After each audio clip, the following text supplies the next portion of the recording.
मैं दरिया हूँ, मुझे अपना हुनर मालूम है, मैं जिस तरफ जाऊंगा रास्ता बना दूंगा। इवन बादशाह जैसे लोग भी पॉडकास्ट में बोलते कि नहीं, जॉन एलिया नहीं, जॉन एलिया साहब। उनकी शायरी इतनी इम्पैक्टफुल है कि आप आगे नहीं बढ़ पाएंगे। वो कहते हैं कि हिंदुस्तान से निकलने के बाद मैं और भी ज्यादा हिंदुस्तानी हो गया। बशीर बद्र का ही शेर याद आया, आज सुबह ही मैंने सुना था कि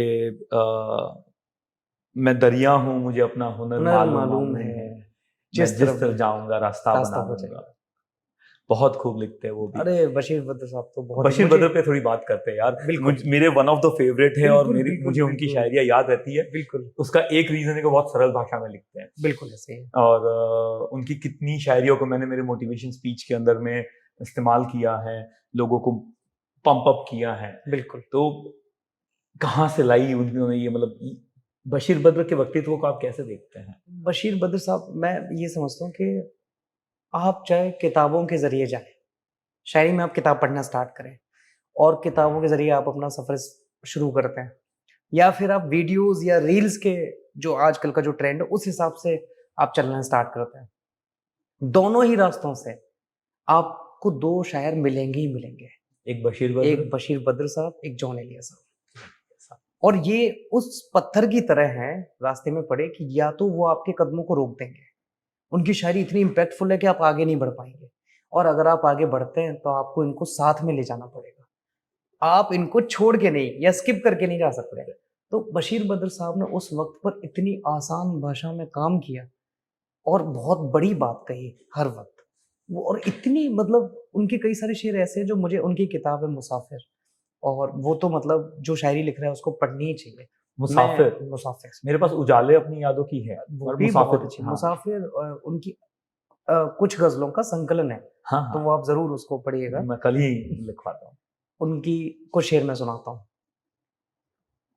सिसकते आब में किसकी सदा है, और ये सुना नहीं होगा मुझे लगता है ज्यादातर लोगों ने। नहीं सुना होगा। आब मतलब पानी। हाँ। सिसकते आब में किसकी सदा है, कोई दरिया की तह में रो रहा है, सवेरे मेरे आंखों ने देखा। आप सुबह उठ के जाते हैं तो इस खूबसूरत मंजर को किस तरह से कैद किया बशीर साहब ने। वो कहते हैं कि सवेरे मेरी आंखों ने देखा, खुदा चारों तरफ बिखरा पड़ा है, खुदा चारों तरफ बिखरा पड़ा है।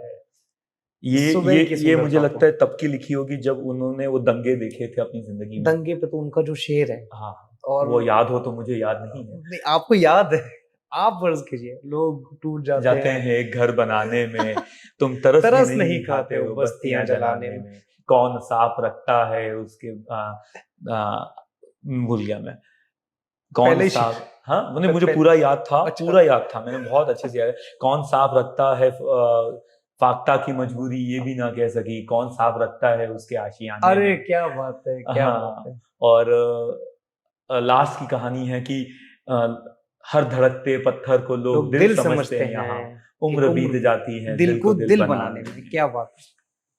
लेकिन जब आप आंखों की बात करें तो बशीर साहब का एक और शेर आता था, उसकी लास्ट लाइन कहती थी कि तुम्हें इस तरह देखने वाली मेरी आंखें कहाँ से लाओगे।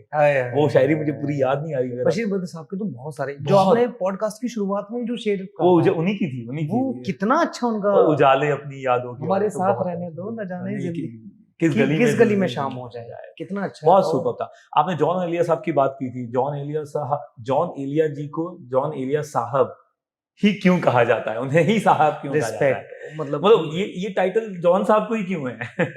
बाकी ऐसी बात इवन बादशाह जैसे लोग भी पॉडकास्ट में बोलते कि नहीं, जॉन एलिया नहीं, जॉन एलिया साहब। कई उनकी शायरी आपको, आपके जिंदगी को उस जगह पे टच कर देती है जहां पे मुझे नहीं लगता कि दूसरा शायर आसानी से पहुंच पाता है। मैं कई बार कनेक्ट नहीं कर पाता हूं उनसे, कभी कभी अटक जाता हूँ। वक्त देना पड़ेगा, उन्हें समझने के लिए 2 से 3 बार पढ़ना पड़ता है। हाँ, मतलब ऐसे मेरा ये पर्सनल हो सकता है। मैं आपको बताता हूँ कि मैंने कभी जॉन साहब को लगकर कभी नहीं पढ़ा। अच्छा। जैसे मैंने जमाल एहसानी साहब को पढ़ा, हाँ। बैठकर किताबों से बाकायदा वक्त देकर, उस तरह से मैंने जॉन साहब को नहीं पढ़ा। हाँ। लेकिन उसके बावजूद जॉन साहब लगातार मेरे सफर में आते रहे। मैं उनको रील्स में, शायरी में, इंटरव्यूज में, कहानियों में, किस्से में, और दोस्तों के थ्रू। कोई शायर अछूता है ही नहीं उनसे, नहीं है। मतलब मैं दोस्तों के साथ बैठा हूं तो अचानक किसी ने शेर पढ़ दिया और मैं कहता हूँ यार मेरा सर घूम गया, ये कब लिखा? और कि यार ये जॉन साहब तो कितना अच्छा शेर है। तो आपको लगता नहीं जॉन साहब अगर होते यहाँ, मतलब अगर ये पार्टीशन नहीं होता, पाकिस्तान और हिंदुस्तान नहीं बना होता, तो आज जॉन साहब हिंदुस्तान के बहुत बड़े शायरों में से एक नहीं, मैं नहीं समझता ये चीज़। शायद ये पार्टीशन हुआ इसीलिए जॉन साहब है। बिल्कुल सही कहा आपने। एक जगह जॉन साहब ने लिखा था कि पार्टीशन के बाद क्या था, वो कुछ टाइम तक इंडिया में रहे, उनके बड़े भाई तो चले गए थे और फिर वो हताश होकर चले गए अमरोहा से निकल के, वो बाद में फिर कराची और वहां चले गए थे। और वो कहते हैं कि हिंदुस्तान से निकलने के बाद मैं और भी ज्यादा हिंदुस्तानी हो गया। हाँ, वो जो पेन था उनके अंदर, अगर वो अमरोहा हिंदुस्तान को में ही रह निकाल जाते, नहीं पाए, बिल्कुल, अगर वो हिंदुस्तान में ही रह जाते तो शायद जॉन एलिया तो वो दर्द नहीं आता, और वो दर्द नहीं आता तो हो सकता है हमको वो शायरी सुनने को नहीं मिलती। मैं तो ये कहता हूँ कि जॉन साहब की जिंदगी में एक भी चेंज नहीं होना चाहिए था, या ना हो। अच्छा हुआ कि जो जैसी थी वैसी रही, जिसकी वजह से हमें इतनी खूबसूरत शायरी मिली, जिस पे हम हंस सकते हैं, सर पीट सकते हैं, रो सकते हैं। और इस पार्टीशन की वजह से बहुत से शायर उस तरफ भी हैं, इस तरफ भी हैं, एक दूसरे को बात करते हैं, रेस्पेक्ट देते हैं, लेकिन पॉलिटिकल की वजह से साथ नहीं आ पाते। हाँ, ऐसे ही। वहां पे मेरे बहुत पसंदीदा शायर हैं जिनको देख के मैं उनको सामने से सुनना चाहता हूँ। और आज के दौर के कौन आपको? तहजीब हाफिज साहब। अरे कल ही तो आपने मुझे उनसे मिलाया यार। हाँ, मैं उनके बारे में पूछने वाला था आपसे। मेरी जिंदगी में हाफिज साहब ऐसा कैसे लिखते हैं, मतलब मेरे को उनका एक वो पसंद है, और वो कैसे सादगी से छोटी सी बात कि लड़कियां इश्क में कितनी पागल हैं, फोन बजा और चूल्हा जलता छोड़ दिया। ऐसे दो शायर ऐसे रहे, दो लोग ऐसे रहे जिन्होंने मेरे शायरी को एक, आप ही की स्टाइल का शायरी है उनकी, मेरे ख्याल से। ये गलत होगा कहना, मेरी शायरी उनकी स्टाइल की है। अच्छा। हाँ, क्योंकि जो उन्होंने दो लोगों ने मेरी शायरी को बहुत शेप देने का काम किया। एक कुमार विश्वास साहब थे, जिनकी वजह से, कुमार विश्वास साहब हैं जिनकी वजह से मैंने शायरी शुरू की। ओके। एक अच्छे तरीके से, अरे लिखता हूँ वो गुनगुना कर कोई दीवाना कहता है, पहली चीज। और दूसरी चीज, जब मैं सफर अपना शायरी का शुरू कर रहा था, उस टाइम पे मुझे तहजीब हाफिज साहब दिखे, तो मुझे पता पड़ा कि यार शायरी इस तरह से भी हो सकती है।